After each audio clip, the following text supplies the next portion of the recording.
la Procuraduría General de la República y sirve esta ocasión para transmitir a usted y a este panel el saludo de la señora Procuradora y el agradecimiento por darnos la oportunidad de tener este ejercicio, que además ha permitido escuchar opiniones no solo muy interesantes, sino muy ilustrativas de cara al proceso de elaboración del proyecto de ley de tortura, en las voces de Verónica, de María, de don Miguel, de Ernesto, de Miguel, de la doctora Villanueva, de usted por supuesto, y que en este contexto, si bien contamos con un mecanismo nacional de prevención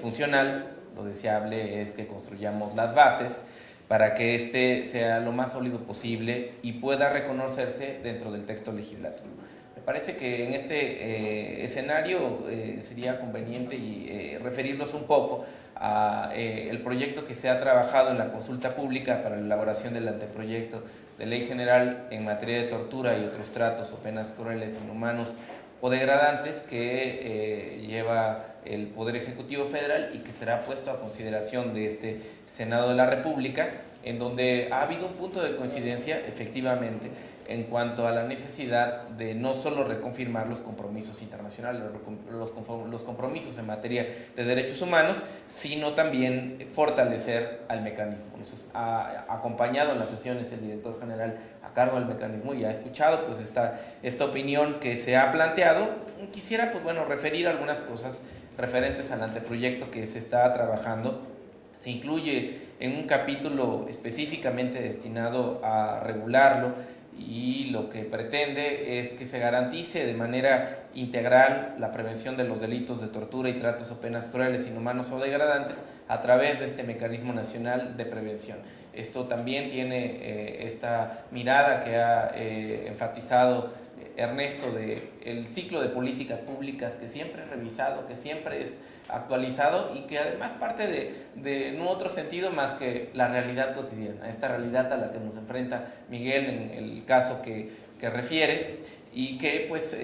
está presente además en nuestra sociedad. El mecanismo que actúa como órgano responsable del sistema de visitas periódicas y de medidas de supervisión a los lugares de privación de la libertad en todo el territorio nacional, que está a cargo de la Comisión Nacional de los Derechos Humanos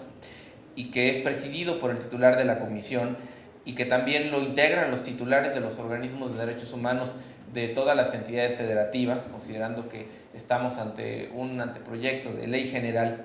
El titular de la comisión, que actúa como presidente del mecanismo y que puede además invitar de manera permanente a personas, instituciones o representantes de la sociedad civil, de la academia, de los organismos nacionales e internacionales encargados de la protección y de la defensa de los derechos humanos para que aporten sus conocimientos, sus experiencias, su voz crítica respecto de la operación del mecanismo y ello marcará además las facultades que están a cargo de este mecanismo para contar con un director ejecutivo, para que expida las bases de funcionamiento y de organización atendiendo a los parámetros máximos en materia de protección de derechos humanos, los lineamientos que esto corresponden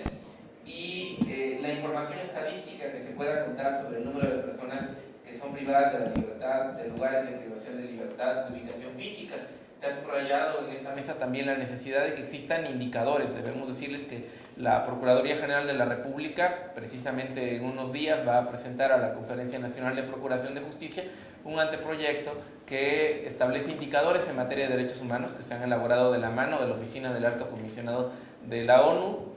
para los Derechos Humanos y que tiene por propósito establecer estos medios y formas cuantitativas de evaluar la forma en la cual las políticas públicas no solo se están diseñando, sino sobre todo cómo se están operando. Ello también implica el acceso a la información sobre el trato de las personas privadas de la libertad, las condiciones de su detención y subrayar de manera muy enfática que hay un acceso sin ningún tipo de restricción a los lugares de privación de la libertad o cualquier otro en el cual pudiera encontrarse alguna persona en esta condición, a que puedan entrevistarse con ellos, salvo que las personas que se encuentran en la situación de privación manifiesten alguna razón personal para que ello no ocurra, que pueda darse un seguimiento a los programas de visitas periódicos que haya, así como también se establezcan los mecanismos para que pueda haber visitas periódicas no programadas,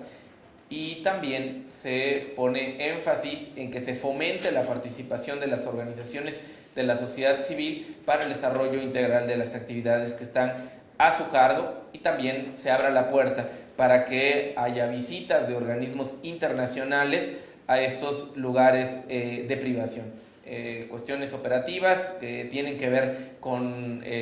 no solo la publicación de las recomendaciones que se planteen, la presentación de un informe anual de conclusiones, pero también con la posibilidad de que hagan propuestas, observaciones acerca de la legislación vigente o de los proyectos de ley que se establezcan. Este mecanismo también se ha propuesto que tenga una periodicidad de reuniones por un mínimo de cada 4 meses,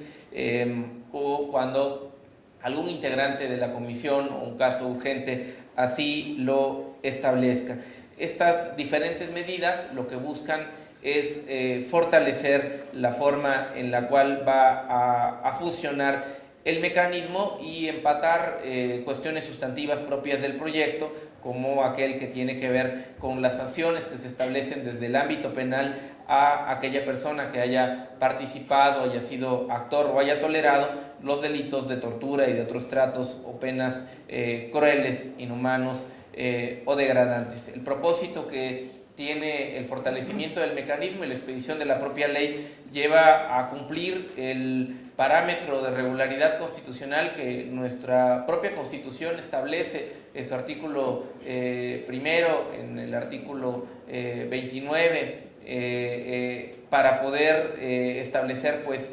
también un cumplimiento al protocolo facultativo de la Convención contra la Tortura y otros tratos o penas crueles, inhumanos o degradantes, y las directrices relativas a los mecanismos nacionales de prevención.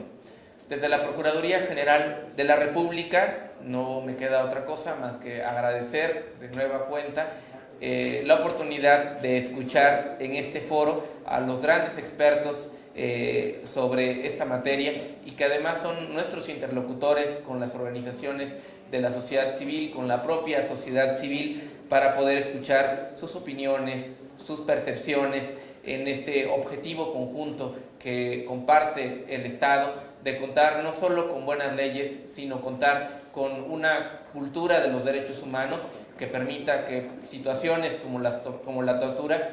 únicamente queden en un reflejo histórico de aquello que no debe ocurrir nunca, y no como una situación que se cuestione en la realidad cotidiana desde la práctica de conductas que son sancionadas a través de las leyes y las instituciones de procuración de justicia. Muchas gracias. Muy bien, muchas gracias.